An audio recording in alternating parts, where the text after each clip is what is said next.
امریکہ کے ساتھ امن مذاکرات کے لیے اسپیکر محمد باقر کی قیادت میں ایرانی وفد ایک علامتی اور جذباتی پیغام کے ساتھ اسلام آباد پہنچا، جہاں وہ خون آلود اسکول بیگز، جوتے، سفید پھول اور میناب حملے میں جاں بحق 168 بچوں کی تصاویر اپنے ہمراہ لایا۔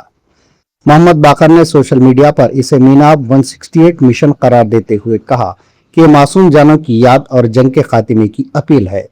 وفد کا اقدام مبینہ طور پر امریکہ اسرائیل کارروائی میں بچوں کی ہلاکتوں پر عالمی توجہ مبذول کروانے اور امن مذاکرات کے دوران انسانی المیہ کو اجاگر کرنے کی کوشش قرار دیا جا رہا ہے۔